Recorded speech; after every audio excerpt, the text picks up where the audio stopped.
Do we see what I have here? I got another monster.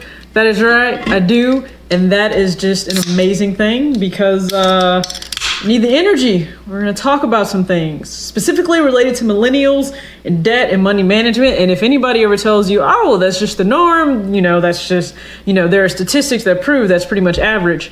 Run for the hills, please. Whatever that direction is, go the opposite direction. It's not the direction you wanna go, I promise you.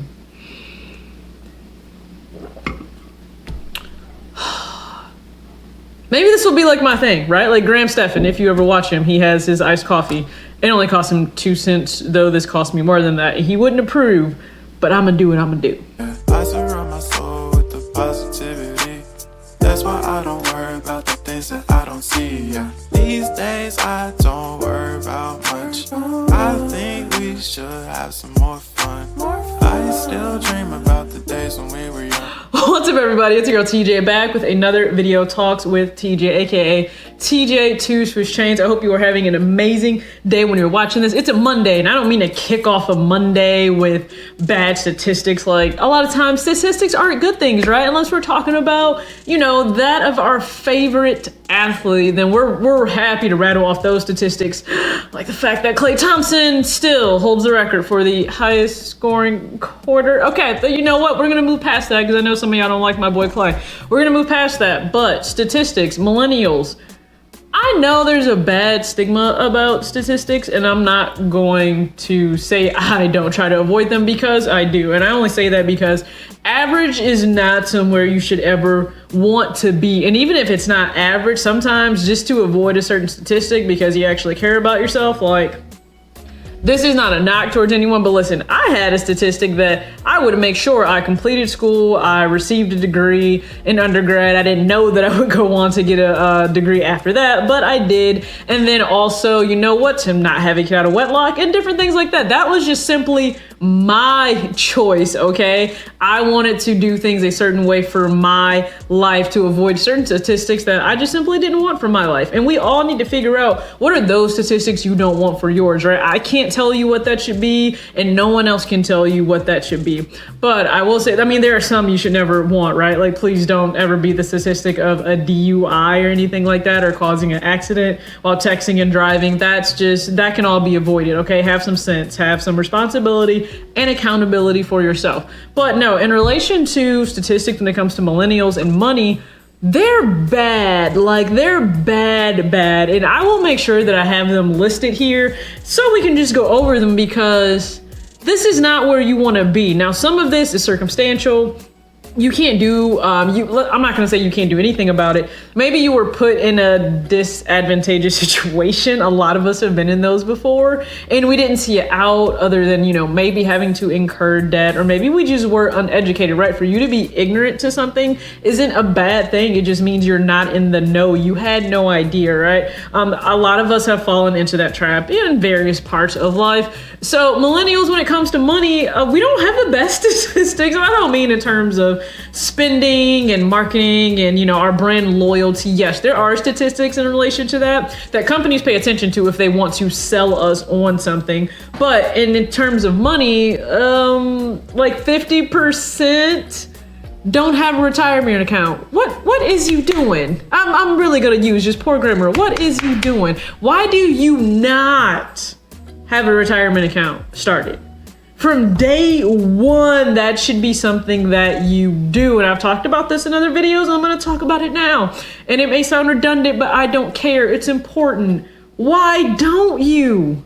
Because here's the thing. I know you say, well, I don't have that money to give. Here's the truth and the reality.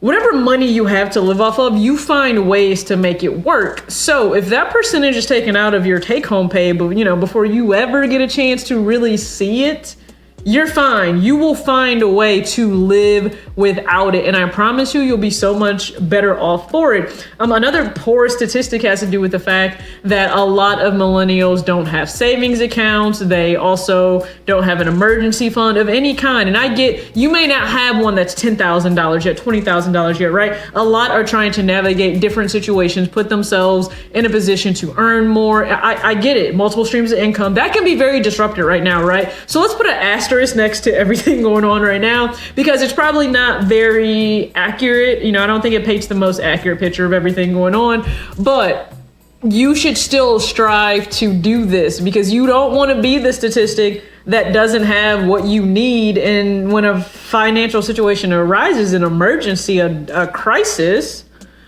you're left literally up the creek, without a paddle. And that's not a good feeling. It's not a place you want to put yourself in. And there are other statistics when it comes to millennial, like the fact that a lot, like half, will carry a balance month to month for credit cards. There's no excuse. Like, again, all things aside from right now, there's no excuse. You shouldn't be charging things that you don't have the cash on hand for. Okay? There's no excuse for you to carry a balance month to month. Like, why? I get that we're all playing the credit game, but can you play the game better than the bank is playing it? Because when you don't do that, you are just setting yourself up for failure. They'll be fine.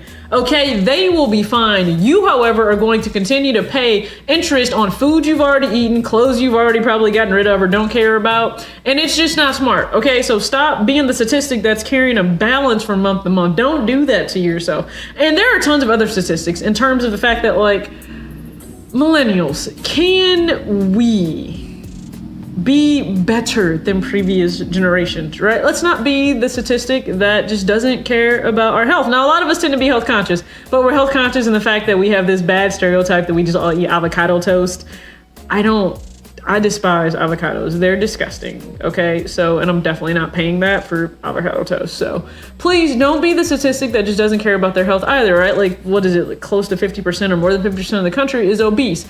I get that the BMI has its issues, but what doesn't have issues is the fact that heart disease and diabetes and other things are plaguing millions and millions and millions of people. So I would just say, young adults, let's do better there, right? Let's try to have a balance of, control and accountability and responsibility in a lot of areas of our life, whether that has to do with money, whether that has to do with how we take care of ourselves, whether that has to do with looking ahead to what we want in terms of goal setting.